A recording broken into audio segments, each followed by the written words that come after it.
So you hate ants. I hate ants.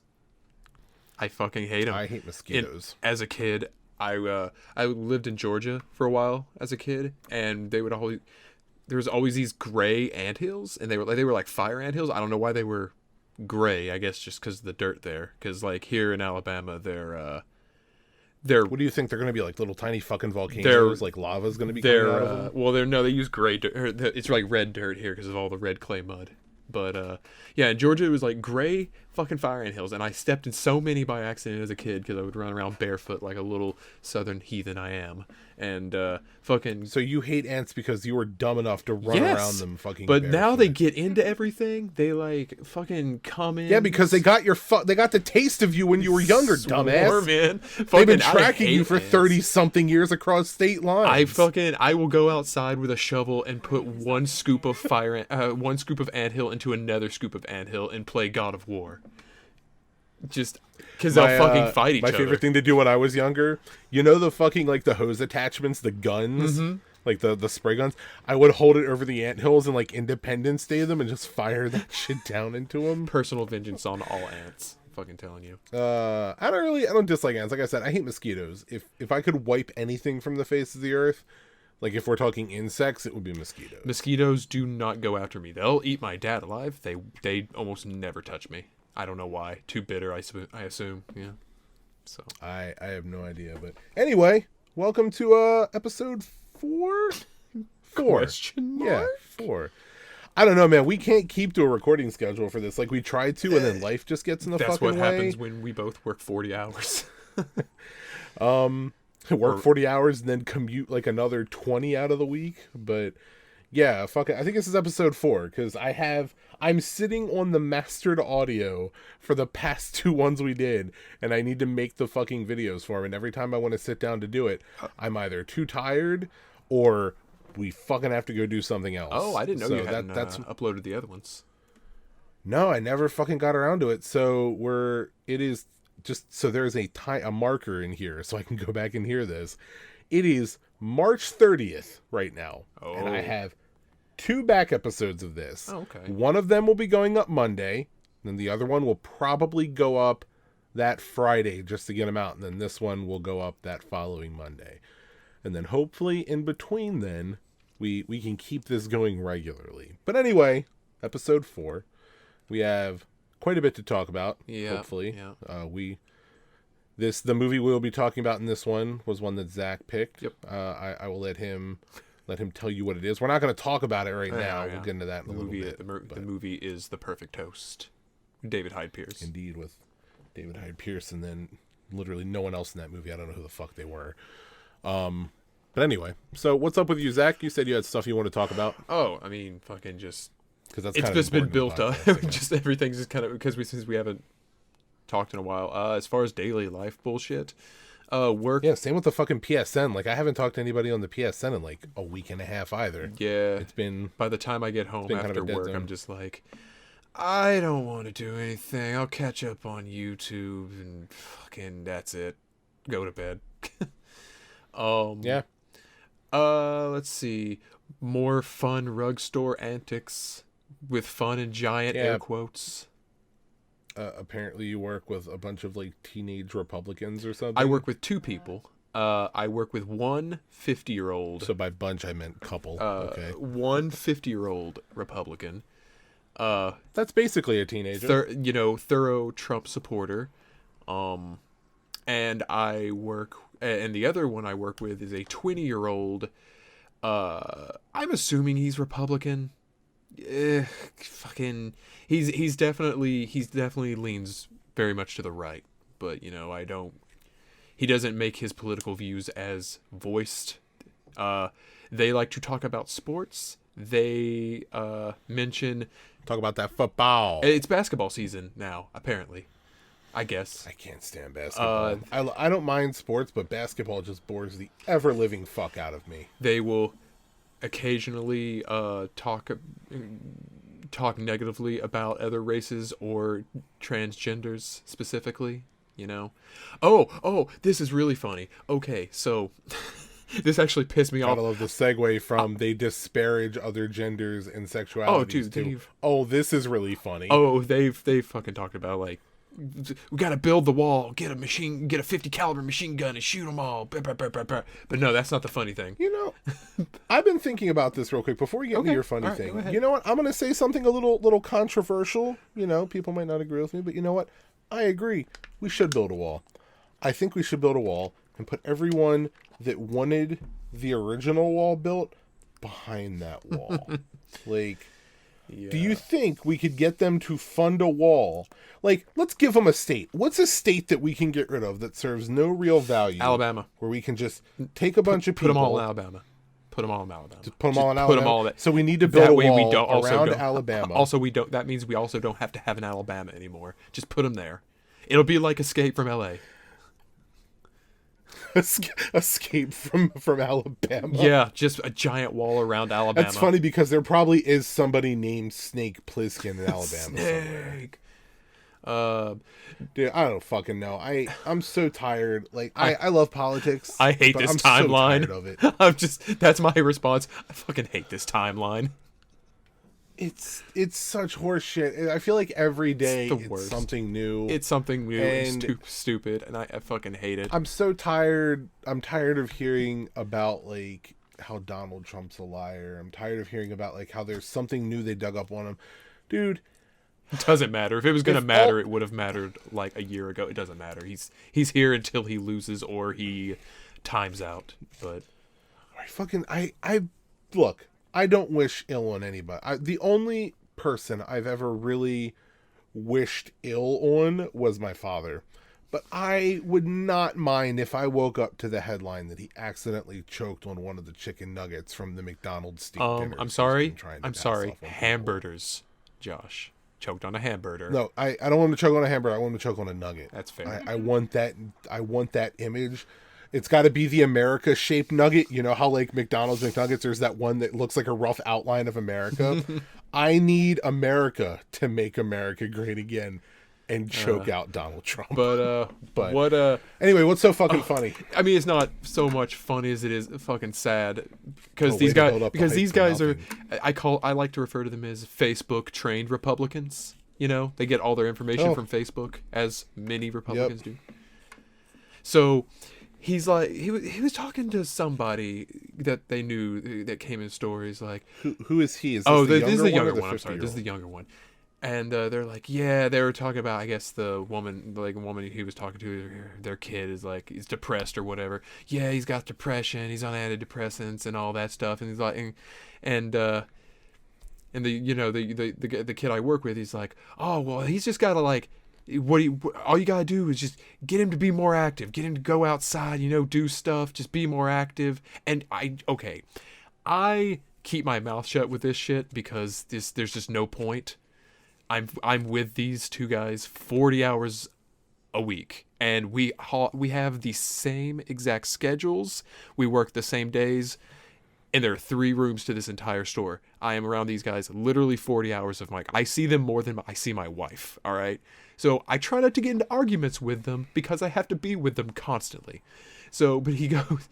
It's a safe bet. Yeah, so I try to just fucking read my comics and help customers, whatever. So, but he said that, I'm like, dude, that's not how that works.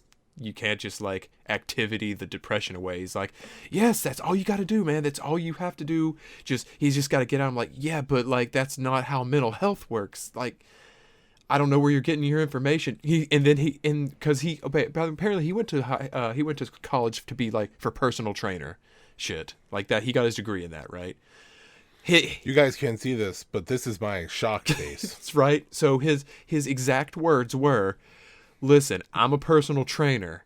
I understand these things because I understand the human body. and I looked at him like, you're not talking about the human body. You're talking about the mind. And and he's like, no, man, it's the same thing. And I want to see this guy on a fucking airplane when something goes wrong. Is there a doctor on the plane? Look, I'm a personal trainer. I think I know how to deal with a cardiac irregularity. It was that point. I'm like, all right, man. All right, I'm done. Whatever. I'm done. And he tried to keep going. I'm like, nope, man, I'm out. I'm dipping out. But this shit I'm out. I couldn't anymore. And Now I wanted to I do scream wanna into a pillow with that statement. I do want to say this because it's not funny you bring this up. But so this is an odd segue. Follow me here. Okay, let's get on our segues. I love Teddy Roosevelt. I've always been interested in the history of the Roosevelts, specifically, Teddy. And there was a point in Teddy's life America's where thick AF president. So his mother and his wife died on the same day, a few hours apart. Oof. And that, like, he kept a journal, and his journal entry for that day was just a black X. And like that visibly affected him. People said that, like, when he would go to the New York, I think he was in the Senate at that time, the New York House of Representatives or whatever, like, he wasn't the same person. And he shortly afterwards left and went west and adopted this mentality of, like, constant activity to try and, like, keep his mind free from thinking about depressing things. Right. And he was a firm believer that, like, it was called the strenuous life, where, like, you would hunt or exercise or go out to basically outrun the shit that's in your head. Sure, I mean, And I think that can work for some people, but that's not a cure. That's a temporary fix. Right. I mean, there's only so long you can run before you just. I think there's a difference. Yeah. I mean, there's a big difference between. I think that guy is mistaking a Band-Aid for actual cure, like, and which there isn't any. Yeah, depression is a weird thing for me. I've dealt with it on and off for a good part of my life. Personally, I don't believe in medication for it. I don't disparage people that take it, because your mental health is your own. You're the only person. Everybody's health is that different. knows what works for you. But yeah, that's just the fucking audacity. So I'm a personal trainer. I understand the human body. Listen, Okay. I can ice the fuck out of someone's back. I think I know how to deal with the brain. Okay. like my mental image was just the One Punch Man. Just okay. That was my mental image. Look, let's not drag Saitama into this, okay? I like One Punch Man. Oh man. But anyway, yeah, that was my other than stuff. that, how's work? I mean, yeah, that's so. Other than that, same it's shit, it's churning away at the rug wheel. How is hashtag library life? I got to fucking check out books to a panda. Panda? I thought it was a penguin. Sorry, penguin. Penguin. Those penguin. are Yeah, different animals. I wish it was panda. Panda would have been fucking great. Yeah. Yeah, that was a really interesting day at work, because I showed up, and the manager of my department, her name's Keisha. She's been there for like 5.5 years. I've been there for 7.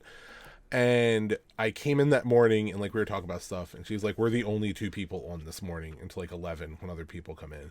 So it's whatever, we got shit done. We got opening ready and all that stuff.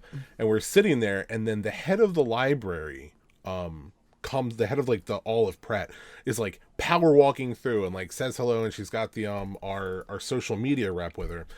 And we're like, "Hey, why are you going so fast?" And the social media rep just turns around and goes, there's going to be a penguin downstairs." And I'm like, "Fuck yes, there's going to be a penguin downstairs."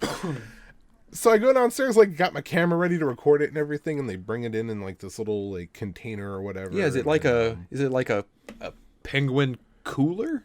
It's a cat carrier. These penguins do not need to be in constant cold, apparently. Okay. So they bring the penguin in, and, like, they take it over to Fiction, and I posted the pictures. I didn't post the videos because Facebook takes 9 fucking years to upload videos. So I might have to go and try and do that later. But so they let it go in Fiction to make it seem like it was walking around and looking at the books or whatever. And I got my pictures, and I went back upstairs to the desk, and I'm sitting there with 2 of the new people in the department, and I'm going over stuff with them. And then the PR rep comes up, and she's like, "So we're gonna check out some books to the penguins. Are you guys okay with that?" And, like, we just look at each other and go, "Fucking yes, we're okay with that." So they bring up all this, like, stack of books, and they put the penguin up on the counter. Her name was Lily, and go through, like, the checkout process and all this. And they had to put the books on my card. So I have the penguin books on my card. But it was this assortment of like classic literature. So it was like Lord of the Rings and To Kill a Mockingbird, a bunch of other shit.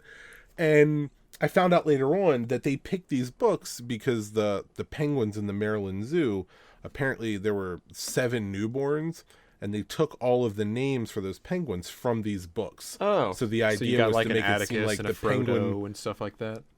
Yeah, I think the one from To Kill a Mockingbird was Scout. I didn't find out what the Lord of the Rings one was. That was the only one I was interested in. Better be Samwise, the best character. But we found out that the whole reason for this was to make it seem like the pet Lily, who I guess was the mother, was coming in to get names for the kids from the books. I was like, oh, that's clever. It's cute. And kind of a waste of time because you blocked a lot of the pathways for people to walk for this penguin. But whatever. So yeah, that's cool. Yeah, that's the most interesting thing that's happened to me. I was bit by a penguin once. I used to. You were bit by a penguin and Yes. harassed by fire ants. You've led an interesting animal life, Zach. I used to do volunteering at the Tennessee State Aquarium, and they had a penguin exhibit. I'm assuming they still do. And we had to like kind of clean their enclosure, which, by the way, penguin shit stinks. And they were molting at the time too, so we had to like get all the excess feathers out of the grates and everything. But yeah, fucking little bastard just walked by me, bit the shit out of my leg, and just kept going. I mean, not enough to break skin or my jeans or anything like that, but it's just like It just walked up, you're my bitch now. fucking. So like anytime there's like some little quiz or whatever, it's like just names to say list something interesting about you. I'm like, I've been bitten by a penguin. That's my claim to fame. It's all I'll ever be known for. So, but yeah. And yeah, cool. Yeah. You've been touched by penguin greatness. I'm trying to think like what else has really happened. It's just been... Mari went to Kansas City for a few days. She had to do like stuff for her job. I picked up Into the Spider-Verse on 4K. That was fucking gorgeous. I thought about picking that up. Holy shit, it's so pretty. I thought about getting that. Is that well, can you buy it on 4K with anything? Or? You need a UHD player in order to watch those. I thought you could just buy it 4K digitally, and it will. Is that not how it works? Okay, so here's the thing with that. Like, digital 4K is not true 4K because you're not getting that same like bitrate encoding with the video. Physical 4K is always better than digital. Also, I don't know where you'd buy it digital 4K. I know that iTunes does it. Like, Apple automatically updates anything you buy to 4K. So if you ever bought anything before that was 1080 and came out in 4K, they just float you the 4K copy for free. Okay. Amazon might have it for 4K digital. I'm not sure. I'd have to look. Coincidentally, I meant to tell you, I don't know. I don't buy anything digital through Fandango. But that leads me into 2 talking points here. The first one is I have a digital code for Into the Spider-Verse that might still work if you want it, but it's the standard version. So Okay. that's up to you. Okay. The second thing, and this is huge for us, did you hear that Ultraviolet is shutting down? I did. I mean, I never really used Ultraviolet. I think I always just gave you all my digital codes because I never used them. Yeah, I redeemed quite a bit through Ultraviolet. More so in the past than now. A lot of stuff now seems to work more through the Movies Anywhere, like Voodoo Digital Locker stuff. But there's still, like, Sony uses Ultraviolet a lot because I think they're the ones that created it. But I hope that means we're not, like, getting rid of digital copies altogether. I mean, pretty much my entire digital library, I've probably paid for maybe 4 of the, like, 80 movies that I own digitally between like people giving me codes in the library. I never use them. I prefer the physical media when I still bought physical media when it comes to movies and stuff. But yeah, I guess you're just going to be out all those digital copies then? I don't know. Like, there's still ways to redeem them because, like I said, Movies Anywhere, which is the one that Disney came out with, that kind of folds together Voodoo, Walmart, obviously Disney, Microsoft. So like it's all connected through Movies Anywhere now. So all my stuff that I had bought on the 360 and before, I have access to through that app. And I'm kind of hoping that Disney folds that in with Disney Plus when that comes out toward the end of the year, because it'd be really neat if I could just access everything through there. But Yeah, Spider-Man into the Spider-Verse 4K is fucking so I pretty. bet. Like the colors are just it's so good. Um what else? Sekiro came out. I know you wanted to talk about Sekiro, and Yeah, I want kind to of. talk about Division. Yeah, I kind of wanted to go through some So, more TV talk or anything, or whatever. If you wanted to do that. trying to think what have I been watching? I've been going through since you mentioned Deep Space Nine. I've been watching that again, like on my off time at Oh. work. Just YouTube stuff. I've been going through a channel that I pretty much watched all the videos for, which was Lazy Game Reviews, which is LGR. Does a lot of like older tech stuff for computers. I found a channel called Techmoan through him, which is this guy in England who just really talks about old audio and video formats, and it's so fucking appealing to me. I can't explain why, because I have almost no interest in vinyl or like hi-fi setups, but just learning about how many different goddamn audio formats there were blows my mind. Like, I'm very much so used to like 8-track, cassette, CD, Yeah. obviously MP3 and stuff like that, and then you find out through this guy that from like I would say maybe the 50s up until we'll say actually late 90s, just companies would just throw formats out overnight, Yeah. and they might exist for a few years. Like fucking, I learned the other day. Fucking, Did you know? I'm that sure it's there's the Wild West at that point. Did you know there's HD VHS? Like, It existed for all of like a year. so like, was that? Huh. I mean, I It's remember a Betamax, VHS obviously, tape but that's like almost 1080. huh. In laser It's discs. ridiculous. Like, he showed the quality. Well, yeah, obviously he talks about Laserdisc, but like he showed the quality of it. I'll send you the video because it's a really Yeah. first of all, the guy's channel's great, but it's so weird. I'd never heard of this format. It came out. What did he say the years were, Mario? It was like 2002 to 2004, something like that. It was a gap between 2004 to 2000 and Yeah, because he was like, his argument was like looking at these other formats. Generally, when something comes out and then dies really quickly, it's because there's another format ready to succeed it. And a lot of people put out this HD argument video, that, like, you know, or HD. they were DVD, saying like whatever it was. HD DVD and Blu-ray obviously were going to overtake this HD VHS, but the problem was like it died almost 2 years before either of those came out. So just out of nowhere it fucking died. But the video samples he puts up, this shit is like crystal clear. I have never seen my mind can't process it. Like, I watch this and I'm used to like old VHS, like grainy, Sure, yeah, kind tracking of. and You all get like that. that tracking and all that shit. And you watch this and it's like I won't say Blu-ray, but it's definitely better than DVD. Like Like, upscale DVD or something. I would say, like, if you're watching YouTube, like 1080 and you've got like a solid internet connection, it looks that good. Huh. It's Interesting. insane. Yeah, It send me that. blows my mind. I'll watch that. Yeah, his channel in general is really neat. He talks a lot about like I said, like old hi-fi stuff, like old radios, which is, I wasn't interested in it until this channel. I don't think I'll ever have a hi-fi setup, but it's just another good example of someone who's really dedicated to something. I get interested in it because they're interested in it. Yeah. And that's really what I'm starting to discover is what I love most about YouTube, is finding all these like weird niche things that people really enjoy that I'm getting interested in, Mm-hmm. which explains the fucking Disney thing. But Yeah. yeah. Anyway, Uh, so that's pretty much it. well, that's- Haven't been watching anything on the Hulu except for Brooklyn Nine-Nine. You know, we keep up with that. Nine-Nine. let's see. Battlestar Galactica Which- continues. I'm into this. I'm at the end of, or I've watched season 1 and I've started season 2. So far, so good. Show me later. Uh, What's the thing from The Office? What did he say? Beats, Bears, Battlestar? Beats. Is Bears. Battlestar Galactica. that it? Yeah. Misty and I started watching Love, Death, Robots, or Love, Death plus Oh Robots. yeah, everyone's been talking about this. It's- I added it to my queue, but I haven't It's watched really it cool. You and Mari should go. So the episodes run anywhere from like 10 to 20 minutes an episode. And they're all different art styles. Some CG, some like traditionally animated. Dude, some of yet. You the and Misty should watch Brooklyn Nine-Nine. some of the CG work in those episodes, holy shit.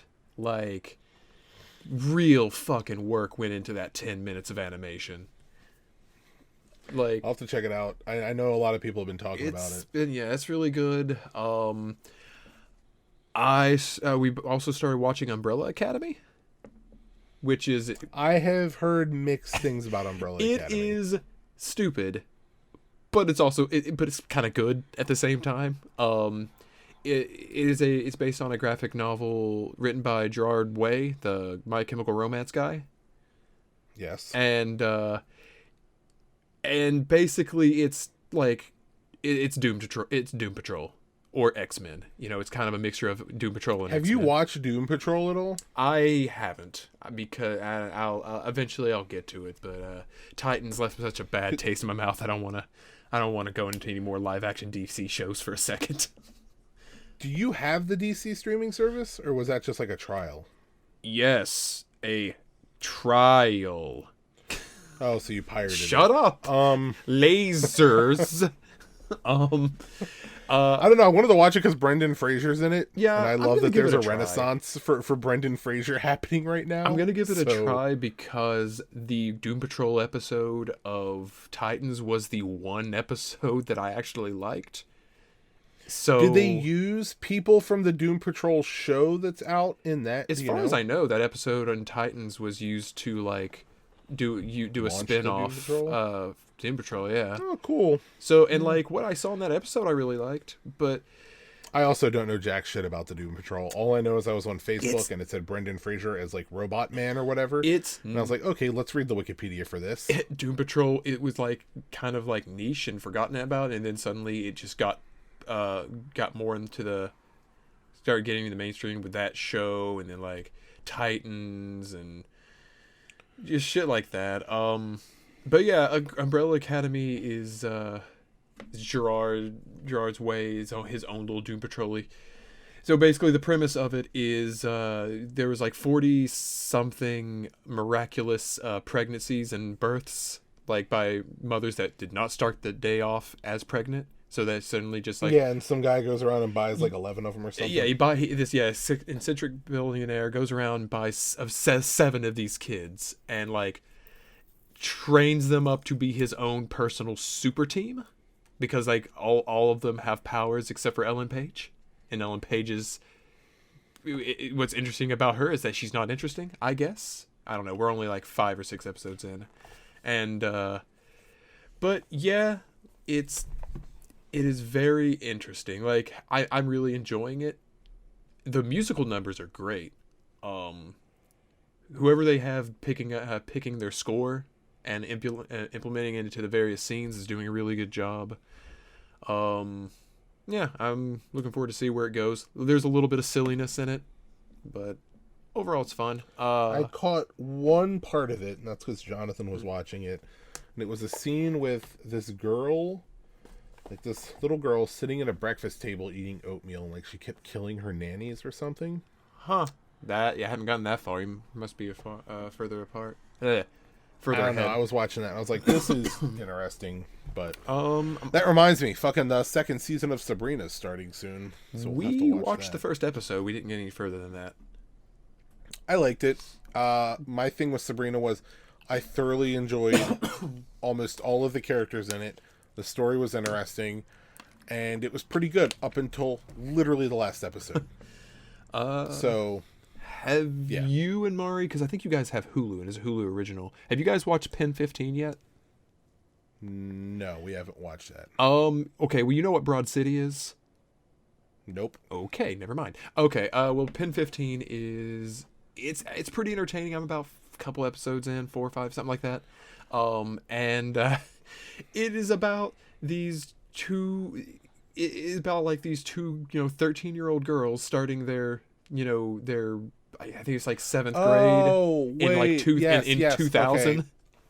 I know what that is now. Yeah. No. But like these two characters are played by these 30-year-old women, and I have this like it's kind of funny. Like it's I feel like cringy I feel sometimes. like we're gonna get burnt out on like awkward school scenarios. Oh, Have you dude, noticed like it's that seems to be the thing with movies and shows now? Yeah, yeah. Like, oh, let's take awkwardness. this awkward boy and put him into an awkward situation with these girls, or let's take these two awkward nerdy girls and make it like the last day of school or the first day of school Yeah. or the middle day of school. I don't fucking know. Like, I'm not saying they're bad, because personally I love coming of age stories, but I feel like we're hitting kind of an apex with it, Right. where Oh, I gotcha. I kind of need a bit of a break. But yeah, we do need to watch that. Pin 15. Give it a shot. Like I said, it is very cringy humor sometimes, but like, I mean, that's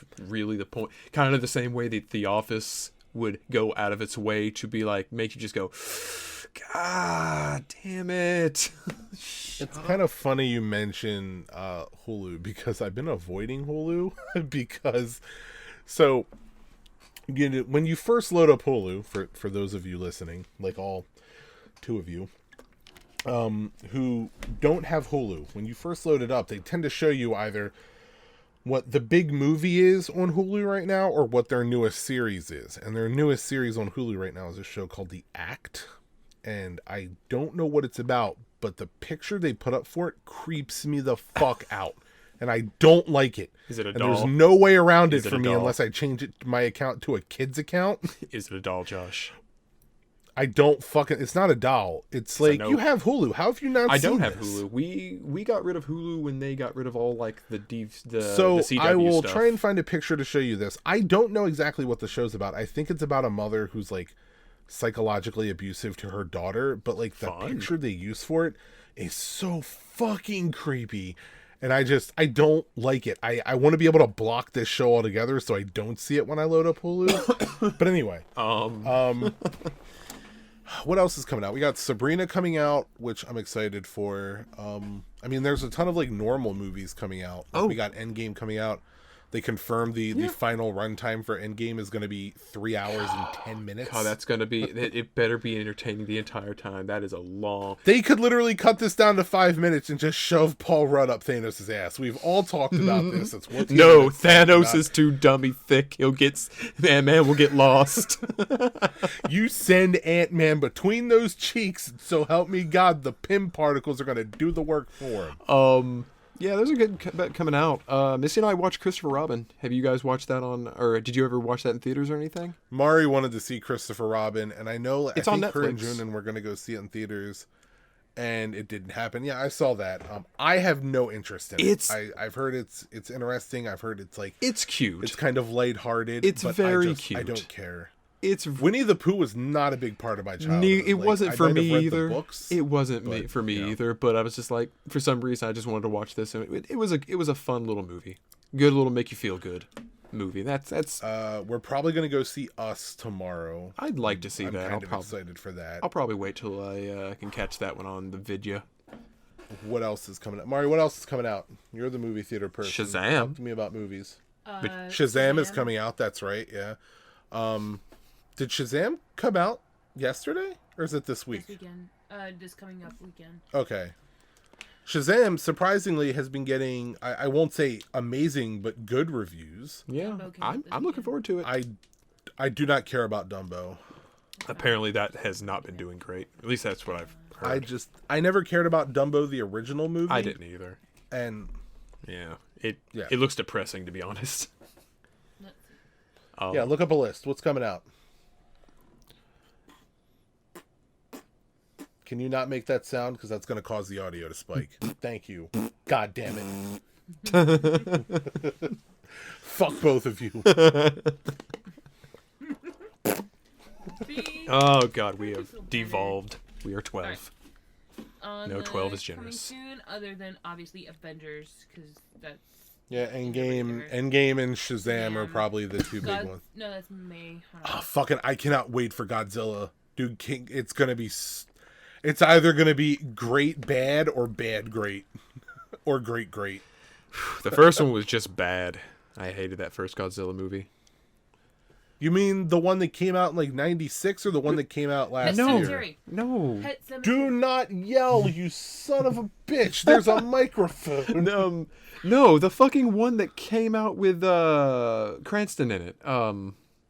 Oh yeah, that's the one that came out like 2 years ago. Yeah. With him and Ken Watanabe. Let them fight. Fucking hated that movie. So I never saw it. God, well, you only missed I about heard the like big 5 problem with minutes. it was of, like it literally. it took 40 minutes for fucking Godzilla to show up, and I won't forget this. It's like, oh, they're finally gonna monsters showing up. They're about to fight, and then it visibly just closes a fucking van door on the entire scene, and back to humans doing shit. I'm like, God damn it. The funny thing is, I still think that movie is canon in terms of this like Godzilla universe they're trying Yeah, I to think set it up. is. I assume Because this one I was a think sequel, Ken right? Watanabe is in this next one coming up. Yeah, but you know, It could also just be because Ken Watanabe is awesome and he should be in everything. you know what was really good? Surprisingly good? King Kong. Part of that monster You mean universe. Skull Island? Yeah, or yeah. whatever. Whatever the most recent one. I never saw that. It was really but good. I do know that liked it a whole ties lot. into the Godzilla. Yeah, it's a part of this like monster. Well, it has they're John doing. C. Reilly in it. Mm-hmm. And John C. Reilly can make almost anything better that isn't Holmes and Watson. So, anyway, you said Pet Sematary is coming out. That's another one. At the same time as Shazam, competing against obviously the Best of Enemies, which looks like the Oscar bait with Sam Rockwell and Taraji P. Henderson. I don't care.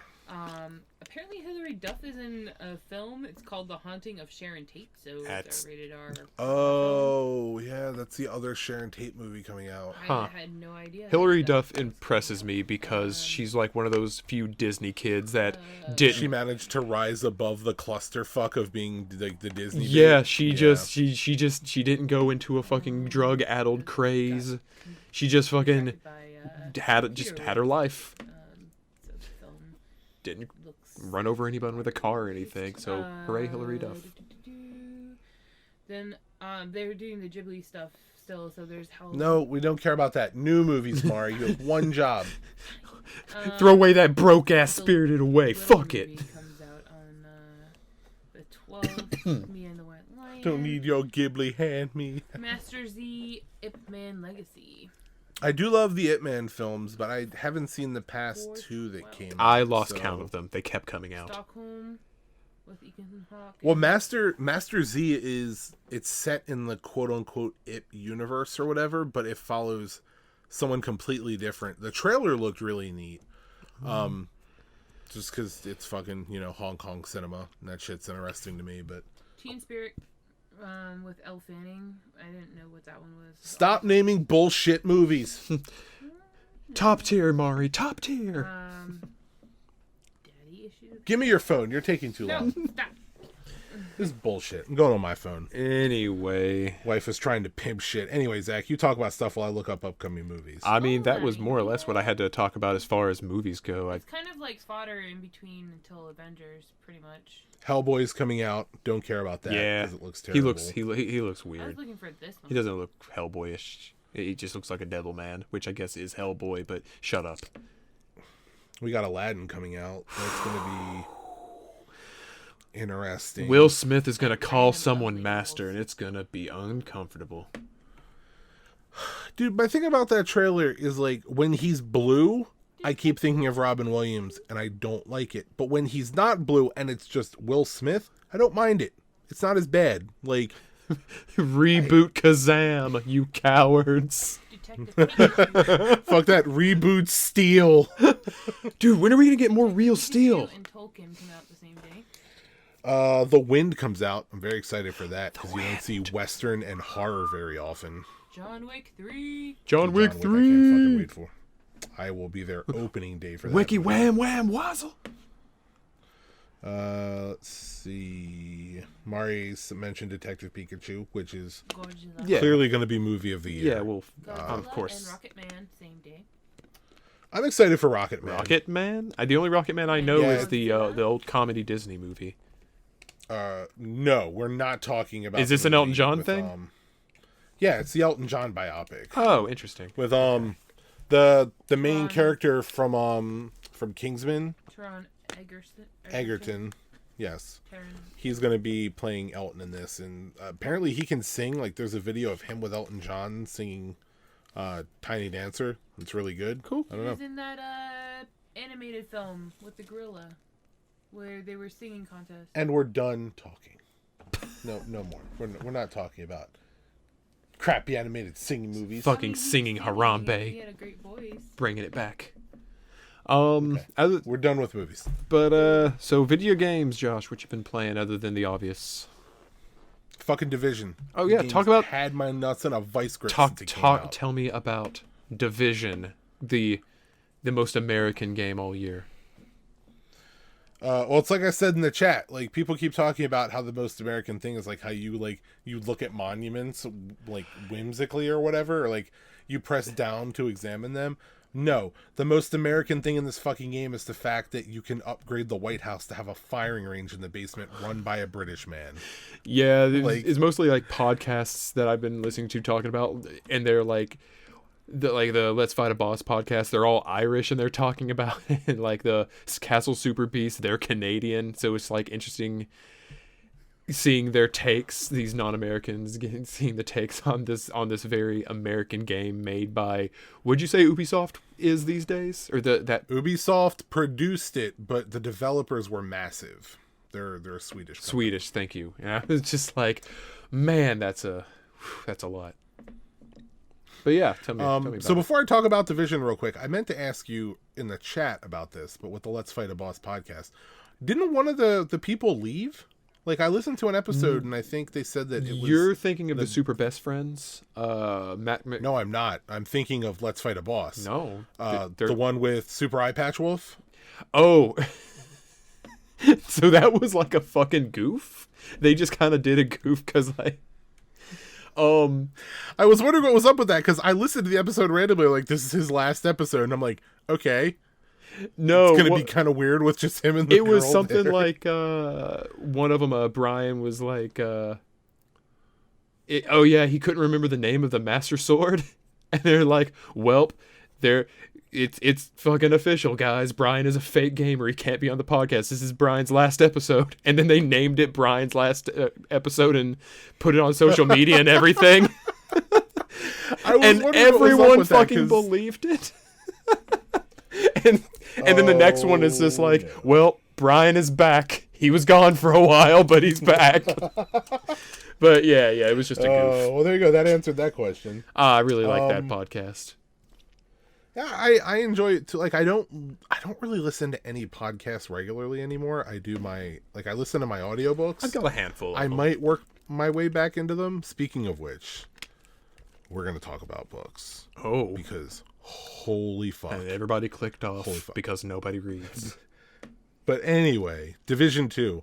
I fucking love this game. It is one of the best examples of a sequel done right that I've ever seen in the video game. I have very few complaints with it so far. I haven't gotten to endgame content yet, like running I think the first raid comes out next week. And I haven't gotten to like the endgame strongholds or any of the tiered stuff. But it's a ton of fucking fun. And honestly, a big part of the reason why I like this game is because it takes place in DC. And I live 15 minutes from DC, if that. So it's really neat to be able to walk down the street in the game and go, I was standing on this street corner 2 weeks ago. Like, it's very surreal, especially going through the museums, because some of the museums are perfect fucking replicas. Like, it's very, very weird but cool. And just on top of that, it's a very well put together game. Like, they rebalanced the way that some of the guns work. They feel a lot better. Yeah, I've heard that the guns feel really good in this one. The one problem I could say that I have is the skills in the game that you get. They don't feel as good as they did in the first one because they changed how the gear works in this. So in Division, you have gear score, where you start off, it's like every other fucking like role-playing game. You start off with bullshit gear, you get better gear.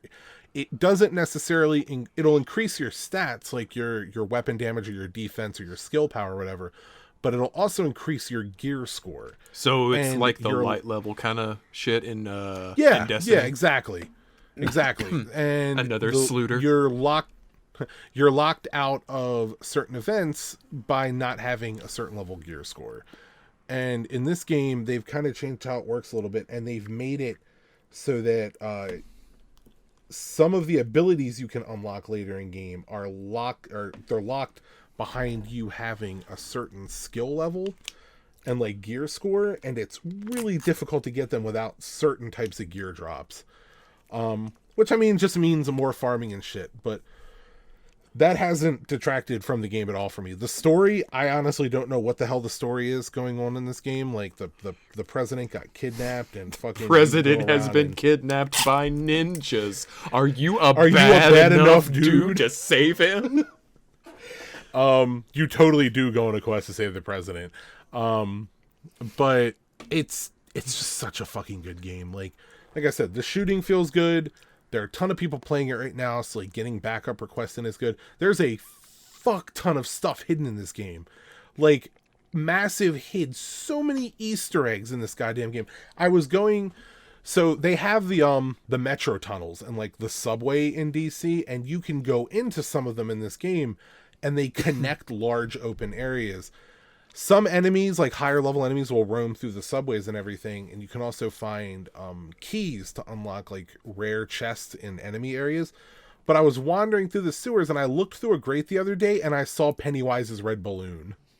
Nice. And freaked the fuck out, because if he showed up, I probably would have got rid of the game. But like there's so many things hidden. There's like references to the first one, references to other games. I don't know, it's a really well put together game. Yeah. I'm 3 levels away from max, and I would say I've probably put 40 to 50 hours on the game, and to really get through endgame and everything, I'd probably have to sink maybe another 100 to 200 in there to do everything. And I'll move on by then. I really want to get back to playing Sekiro, which we'll talk about. Well, it's nice to know that a loot shooter can come out and not be a massive pile of dog shit. Seeing as I spent 2 fucking episodes bitching about Anthem, it's very nice to be able to talk about Division positively. Yeah. Speaking of Anthem, they patched the game to change how loot works and broke other parts of the game. Oh yeah. This is I am so glad I got rid of Anthem. Fallout has passed the baton to Anthem. Anthem is the new shit show. Yeah. Anyway, Division, damn solid game. I would say solid 8 out of 10. Definitely recommend it. Wish more people I knew had it. I wish I had more time to really like sit down and play it. It's really fucking good. Anyway, what have you been playing? Other than with yourself. Yeah, mostly Sekiro. That came out like a week ago, give or take. And we're going to preface this conversation with a little bit of information first, because I do not like the Souls games, and I know that Zach's first response to that is going to be Sekiro is not a Souls game. You would be wrong, actually. To which my response would be, anyone who says that is full of shit. Like, the more I play Sekiro and the more I read into it, Sekiro is a fucking Souls game. I just think it's the people that can't figure out how to play Sekiro that don't want to call it a Souls game because they don't want to admit to themselves that there's one of them now that they can't beat. I pretty much agree with that statement. I like to think of it as if Bloodborne is a brother of Dark Souls, then Sekiro is like a blood relative cousin. Like they are in that same family. That is the same bloodline right there. A Bloodborne relative. Bloody goes. Yeah, like, man, there's so many things I want to say about it. Okay, well, how much have you played? First of all, I'll tell you what. I'm gonna let you get your thoughts together, and I'm gonna say this real quick. I hate Dark Souls and Demon Souls. I do not think they're fun. I never understood the appeal of them. I may change my stance on that after Sekiro, because after having played this, and I have not put that much time on this, I've only put maybe 2 or 3 hours on this so far because I've been so balls deep in the Division. I thought I was going to hate this game because I picked up Dark Souls, I want to say years ago, used on the 360, maybe Demon Souls, well, I don't care. And I played it for all of maybe 20 minutes. and I couldn't figure out what the fucking appeal was. I was like, this game looks terrible. It feels like I'm driving a tank wearing a tunic. And I don't understand why everything's killing me in one hit. This isn't fun. And then you haven't played enough Sekiro then. Then years later, when Bloodborne came out, like I was interested in Bloodborne when it first came out because everybody was talking it up, and there's that like gamer hype where you're a little interested in things that are popular. And I never bothered with it until it came out for free with the PS Plus. Oh, it did go free, didn't it? Holy shit, I forgot about that. Yeah, that's why I still have it. And I could not get into it. I won't say that I hated Bloodborne the way that I did Dark Souls and Demon Souls, but Bloodborne, and I've talked to Zach about this and everyone else we know, the game, it didn't feel fun to me, and everyone kept telling me, you just got to play till you get till this part, or you've got to like get someone to help you to like break the game or whatever, or like mess with blood echoes or what the fuck ever that game does, I don't know. And then it becomes fun. And there's also the fact that the game is criminally ugly to me. Like, it's just, it looks like someone shat all over Victorian England and then told you to play that game. I mean, that's pretty much what happened to the world, is someone took the fucking cosmic horror Cthulhu monsters took a giant dump on Victorian England. That's accurate, actually. I've seen pictures taken of that game, like in-game screenshots, where it looks really pretty, but damned if I didn't see that. Yo, no, like you were in fucking... I'd say I put like 2 you were in hours Yarnum. into it. Yarnum is not a looker of an environment. That game is not fun to me, but I was very interested in Sekiro because I saw the trailer for this. I was like, okay, this is kind of interesting. And then I saw gameplay, and I was like, all right, this feels more my style. Because Bloodborne and Dark Souls and Demon Souls, it feels like you have to be a lot more methodical and slow, and you learn timing patterns. And I'm not saying you don't do that for Sekiro, but you 100% do. It's a different beast, and I'll get into that. Go ahead. I didn't feel Bloodborne when I was playing it. Like games like that, and even with shooters, like they become kind of an extension for me. I learn the way they work, and then I work the game with that knowledge. With Sekiro, the minute I picked that game up and started playing it, it immediately felt like a completely different type of game to me. Like, the movement felt more fluid. The grappling hook mechanics felt really nice. Yep. The combat that I got into, like, I got hit I think I died once because I, like, hit the grapple mechanic and I accidentally swung the sword. But, like, once you get down the parrying and the dodging, I was like, this feels fucking good. Like, I'm excited to get back into Sekiro, and I know that there are bigger, better enemies in there that are going to make me want to fucking break the controller, but I already felt better playing Sekiro than I ever did touching any of the other Souls games. And I'll let you go off now because you have much more experience in this than I do. I mean, well, like, okay, Bloodborne was my first Souls game, and I've, like, talked about this before, not on here, obviously, but Bloodborne beat my ass. I got mad at it, and I took that shit and traded it. Then it sat there, and I dwelled on it for like a week. Watched some videos, got some cool pro tips, and then I went and bought that game again at full price. and like once I got through past that first wall, like that first boss, it hooked me, and I've beaten that game like 3 times. So I've hit a wall in Sekiro.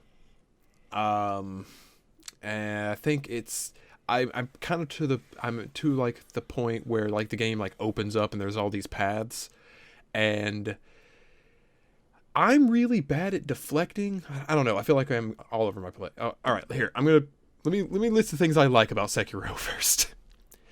I love the mobility, like you were talking about. The mobility feels great. The grappling hook, you can jump now.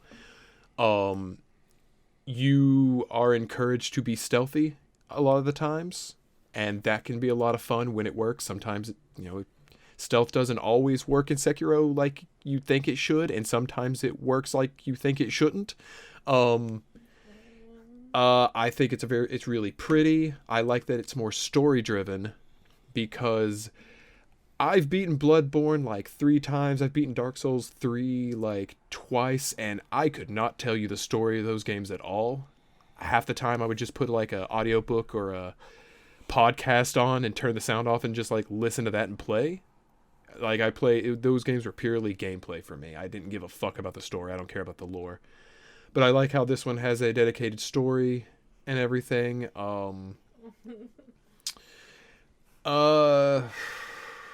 I think the combat is like really tight, and also it's also unforgiving, and it's gonna blow you up.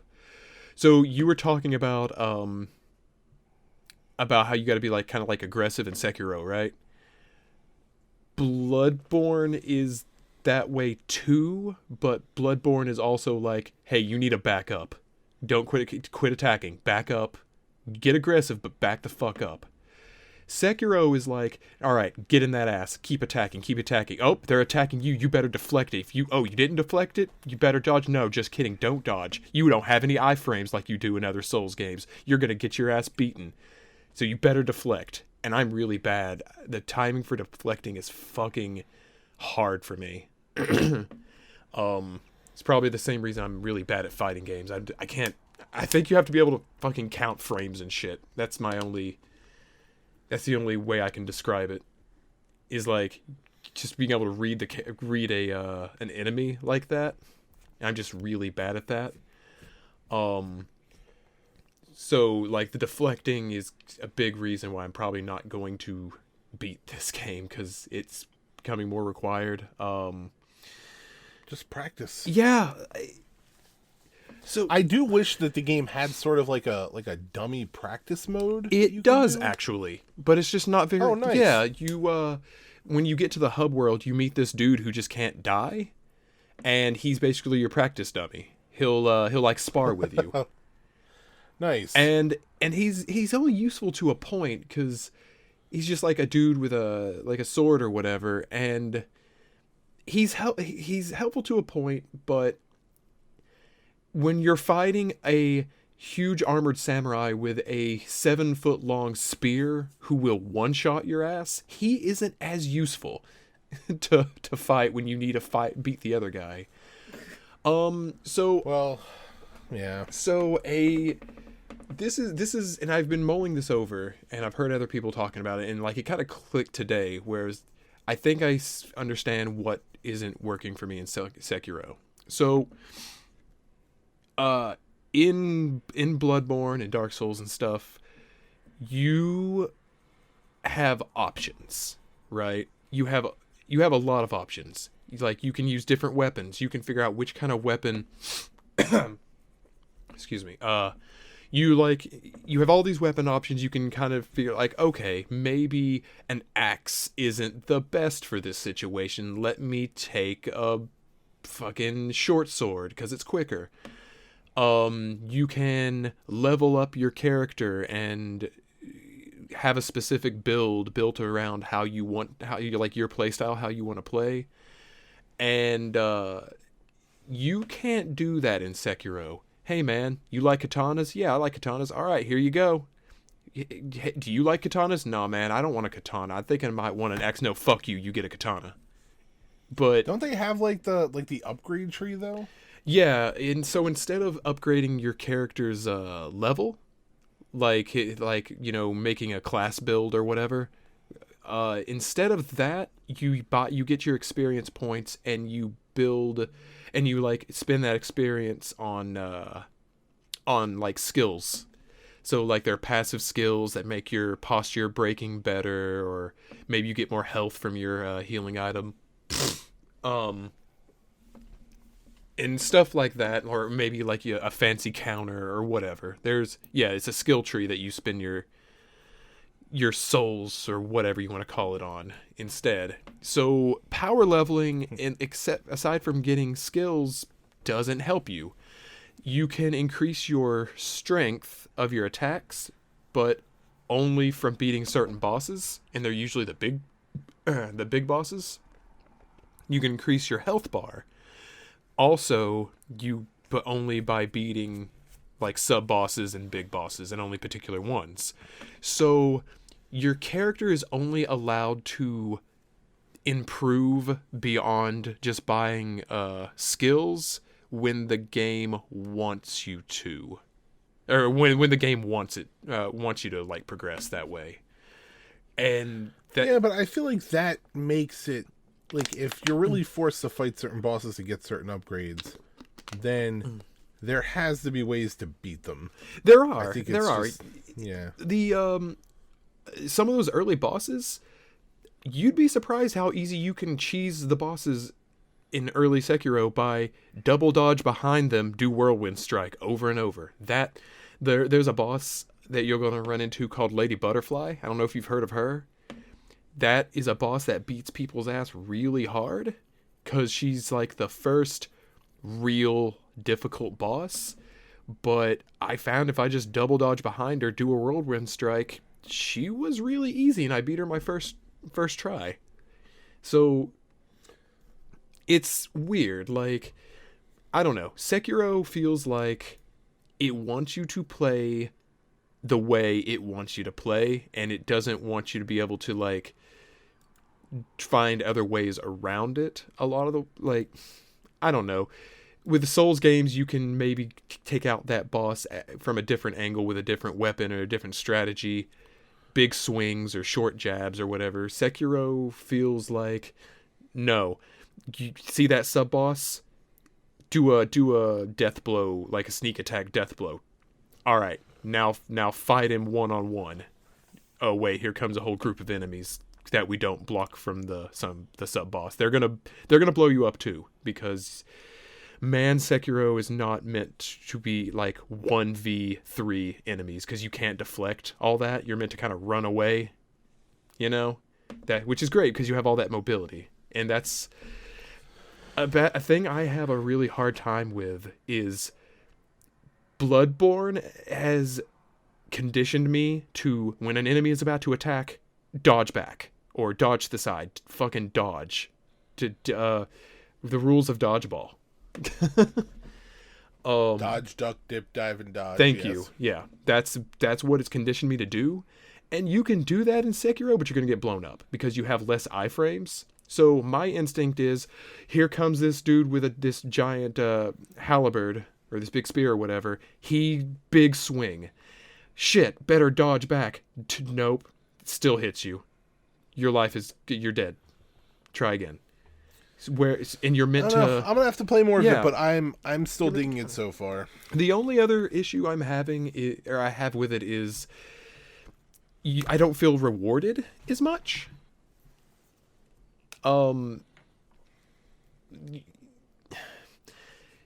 With like Dark Souls 3, you beat a boss, you get like a soul or whatever that gets you a new item or a new weapon or whatever.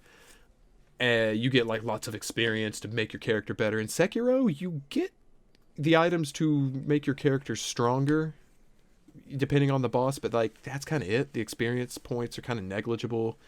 I don't know. I don't feel like my character is getting stronger or progressing all that much. It's weird. Like, I think Sekiro is for a particular kind of person, and if that person isn't me, I think the game is great. It deserves every bit of praise it gets. I just don't think the game is for me, and like, I don't know. I've shelved it for now. I don't know if I'll ever go back to it, but I'm content with that. We can all agree that we can't wait for Ghosts of Tsushima, so we'll see what happens with that. Yeah, I'm probably gonna buy that too. Probably gonna buy Neo 2 as well. Never played Neo. It's another Souls game. If you didn't click with the other Souls game, you won't click with Neo. But like, dude, I hope you get further in Sekiro. Like, I really want to hear more about it once you progress more and like see what you think about it.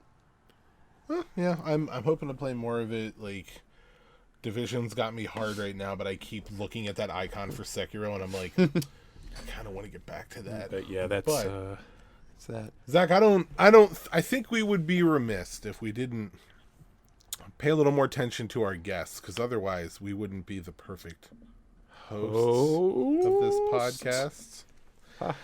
We're about an hour into this. Let's start talking about Yeah, I babbled about Sekiro way too much, but So, the perfect host, Zach, picked this movie. Zach, tell the people how we got to this movie, and then tell them roughly what it's about. We got it from David Hyde Pierce's role in Treasure Planet because he played like the doctor, the professor, whatever. The weird pervy doctor that was hitting on Joseph Gordon-Levitt's mother and then immediately switched to the captain of the ship. Yes. Yeah, him. Perfect Host is about like this criminal who kind of lies his way into this fancy like the criminal's like, I guess it's implied that like maybe he murdered somebody or committed some fucking, he's on the run, he's on the lam, yo. So Zach is doing a terrible job. Dude, I'm bad at it. I don't know why you just don't do it. Why do you make me do it? I'm terrible. Because it's your fucking movie. You picked but clearly you're better at it. For fuck's sake, I have to do everything. Yes, you do. Okay. The Perfect Host starts off with this guy fucking running IMDb from the cops. He robbed a bank and is on the run. That's the beginning of this movie. And we see cutbacks to him robbing this bank and steals this car, goes into this convenience store, he injured his foot while he was running, like it's bleeding. He cut it and he's trying to get some stuff to fix his foot. And then as he's trying to buy this stuff, completely legally, by the way, the convenience store gets held up. And the only reason I mention that is because that's what ties into the movie that I pick. Oh, so, is it the girl? It is. The girl who I thought was going to play a role in the movie, and that was it? So which was it's weird. Fucking great. Like, this convenience store scene, like, he's getting robbed. The guy who robbed the bank, who's like the main character, one of the main characters in the movie, is like, I don't have time for this shit. I'm trying to get away with the $300,000 I just stole. My foot's bleeding. And there's this female who's robbing the convenience store. You think she's going to show back up as a character. Nope. So anyway, he gets out of the store. He's driving away in this car that he stole. He's listening to the radio, finds out that they have a positive ID on the car. So he pulls off into this neighborhood, tries to get this woman to let him come into her house and like use the phone under the guise that he's a Jehovah's Witness. And he noticed, I guess, Jehovah's cross on her door. So she grills him, finds out he's not a Jehovah's Witness. He goes next door to the next house. Not a very good Christian. Postcard. No charity. Takes this postcard out of his mailbox and sees that it's from someone named Julia in Australia. So he uses this to graph this story by going up to the guy's house who he took the postcard out of the mail from and was like, look, I know Julia. I just got back here. You know, my luggage got left at the fucking like the airport, lost it or whatever. Makes up this BS story to David Hyde Pierce, trying to get in the house so he can get away from the cops or whatever. And, you know, David Hyde Pierce tells him that, you know, I have a dinner party tonight. I don't know if I can let you in. And then gradually David Hyde Pierce feels kind of bad about it, lets him into the house, and that leads into the whole movie, which I'm not going to summarize this whole movie. Yeah. Because Jesus fucking Christ. The short of it is this. So David Hyde Pierce lets the main character into his house. He quickly finds out that the main character like robbed this bank or whatever, and then the main character gets aggressive with David Hyde Pierce. And this whole dinner that he had planned with his friends was literally in his head. David Hyde Pierce is crazy. And it was never really answered, but I kind of assumed that the quote dinner guests were other people that he had killed. That's what I kind of assumed. Yeah, I think that's fair to assume because it implied it. It's a very difficult movie to summarize because so David Hyde Pierce knocks the main character out, and when the guy wakes up, he's strapped to a chair at a table, and there are other chairs and dinner plates out, and David Hyde Pierce is interacting with these other characters like they're there, but then it cuts to like the view of the main character and you don't see anything, so you know he's imagining these characters. And it's very interesting because I like the premise for it, and like at this point in the movie I'm into it. I'm like, it's a little weird, but I'm kind of feeling it, you know. It's getting there. And like the movie for me personally, like there's a point where it shifts gears so fucking quickly into territory that I just did not see coming. Goes from second to sixth. Breaks that gearbox. Here's the grinding noises. I won't say it ruined the movie for me, but it definitely went from a movie that I would have recommended to something that I'm like, if you have nothing better to do with your time, Wow. and you've already seen Shawshank Redemption, then I guess you could watch this. But we'll talk about that in a minute. So the whole thing boils up to David Hyde Pierce explaining, like, I'm going to take these pictures of you and they're going to put them in this book. And he shows him a book with these pictures he took of another person he invited in and killed or whatever. And when we get to 6 a.m. in the morning, I'm going to kill you and I'm going to take a picture of you in the bathtub and you're going to be my next victim, blah, blah, blah. Fast forward ahead. Weird Christian neighbor lady hears him making noise and comes over to investigate. David Hyde Pierce covers it up, but then it's so hard to summarize this fucking movie. Yeah. This whole time you're watching this like dinner scene with David Hyde Pierce and this other guy who was a pretty good actor. Like, I'll give him credit for that. I did like the main character in this. Oh yeah, he was good. Like, Pierce stole the fucking show, but yeah, like, dude, yeah, fucking Nate killed. Like, there wasn't really bad acting in this movie. No. I liked the acting in it. It's just the story shift, which I swear to God I'll get to soon. Trust me. I know what you're talking about. So anyway, too. Christian, fucking Christian lady, like, starts getting suspicious or whatever, and the you see David Hyde Pierce like knock out the main character and it cuts to black, and then the next morning, the main character wakes up in the trash, like outside of David Hyde Pierce's house, has like a gash across his throat. Christian lady looks down from her balcony and sees someone in the trash and goes to call the cops and like report it. And then she sees him get up and like he walks away and goes up to this mirror on this motorcycle and realizes that it's a prosthetic cut or whatever. Yeah, like it's not it's makeup. real. It's Hollywood makeup. Yeah, like he peels it off and peels it off. This is when the story fucking I just stopped.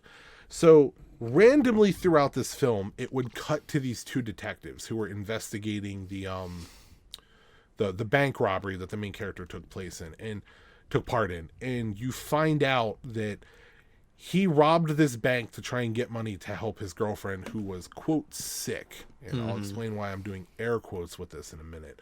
You found out that he had worked with his girlfriend, who was a plant in the bank, to steal this money. And really, she had been double-crossing him this whole time to get the money and run away. And these detectives are, like, investigating it on and off. And it was kind of weird to jump from the dinner party to the investigation. Mm-hmm. But where it really went off the rails for me is where you fucking find out that David Hyde Pierce is the lead investigator, like the fucking lieutenant chief of police. Yeah, that for this fucking was department. Odd choice. It was so fucking weird, man. Like, the movie would have been great if he would have just killed him. Like, just fucking kill him. Don't put him in the trash. Just have him die, and then cut to David Hyde Pierce like looking creepy and like drinking wine or whatever, and that would have been a good ending. And the funny thing is, I didn't dislike the ending for this movie, but it still played off of that awkward transition to finding out that he was the chief of police. Because, so the last part of the summary, and then I'll be done with this horse shit. David Hyde Pierce takes his medication, right? Goes to work, starts talking to these other detectives, and they're like, yeah, we found out that it was his girlfriend, and we've been tailing her. So they go after her, they get him in they corner him in a parking lot. And David Hyde Pierce is like, you go upstairs and get the girl, I'll see if the boyfriend comes out down here or whatever. Like, and they go upstairs to chase the girl, and David Hyde Pierce corners the main character and is like, look, we can make all this kind of blow over if you give me that money and I'll just let you go. So David Hyde Pierce takes most of this $300,000 that the guy stole, lets the guy go, and then the last thing you see in the movie is one of the detectives gets something in the mail from Mexico, and it's implied that it's sent from the main character. Like, he escaped, got across the border to Mexico, and sent one of the Polaroids that David Hyde Pierce had taken of himself and the main character during the dinner party with, like, him bound up and beat up or whatever. Sent it to this detective, and I can't remember what it said. I think it was like who do you trust or whatever, like some bullshit like that. Mm-hmm. And the main detective goes into David Hyde Pierce's office and, like, you know, like any good detective, starts grilling him, like, what the fuck's up with this picture? Did you know the main suspect? And David Hyde Pierce, like, you know, deflects it and all this other shit. And fucking eventually Sekiro ends deflect. His Sekiro, yeah, fucking David Hyde Pierce has got the Sekiro deflect down when it comes to this shit. But it ends with the one detective going like, I wouldn't be a good detective if I didn't come and, search your house. And David Hyde Pierce is like, sure, I agree with you completely. You know what? Why don't you come over for dinner tonight? let's talk about it over dinner, and you can search the house to your house. Yeah, so it's the implication that David Hyde Pierce is going to kill this other detective, and that's the end of the summary. Zach, let's talk about this movie.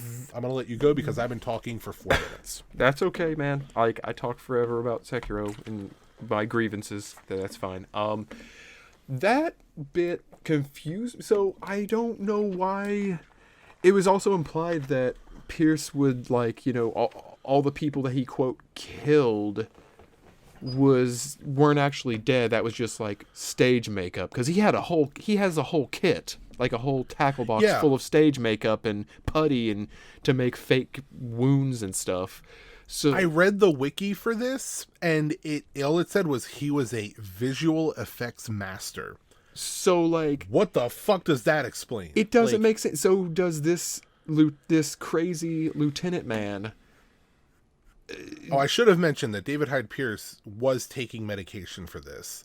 So it's clear that during the dinner, he was not taking his medication because he tried fucking a dresser. We'll talk about that.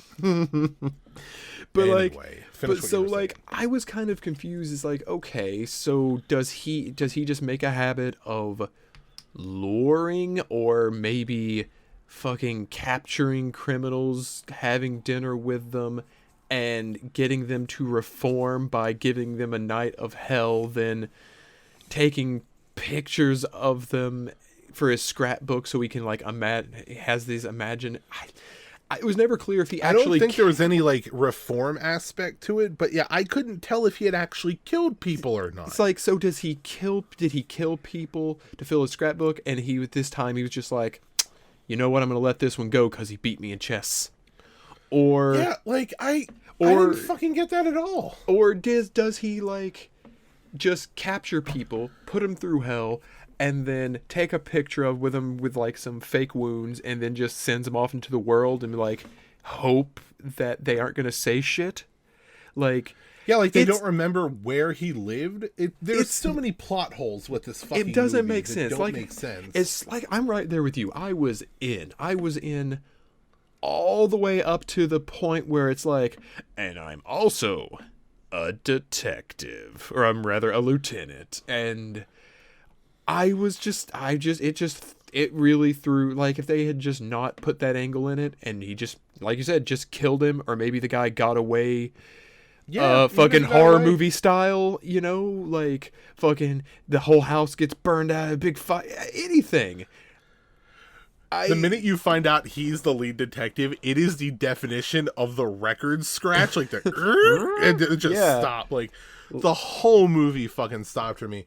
And the only thing after that I liked was kind of the ending. I like the whole implication that the other detective is gonna go over for dinner, and then that right there, I guess that means he does kill people, because if he doesn't kill the detective, then he's gonna get found out. So maybe because the criminal guy, the other main character, maybe because he beat him in chess, he impressed Pierce's character, and he's just you know what, this one's okay, I'm gonna let him get away with it.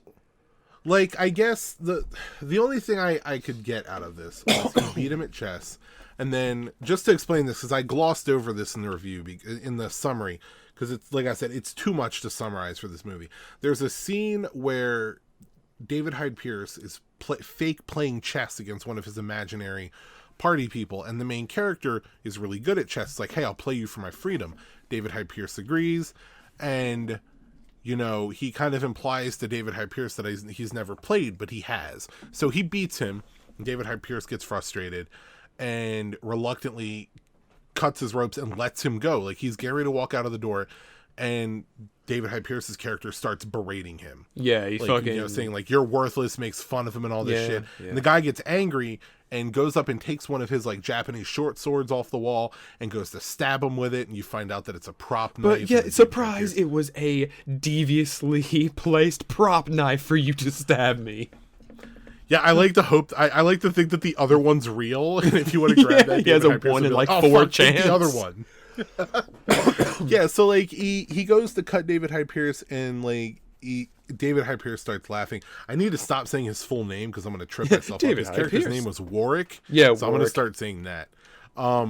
So Warwick starts laughing at him and shit, and then beats him over the head. And when he wakes up, he's outside and has this weird fake murder makeup on in the trash, and it's like, did he do it just to take the pic? I don't know. There's so much with this movie. Yeah, that just, there is a lot of things that aren't explained are kind of confusing. Like I said, I was up until the weird trash scene, and when you find out that he's a detective, I would have put this movie at a solid like 7, maybe 7.5. I would have definitely recommended I probably would have given it a good like an 8 because I really like David Hyde Pierce, and I wish he was in more movies. But... I liked him. I liked the party guests too. I thought that they were the whole thing was cool.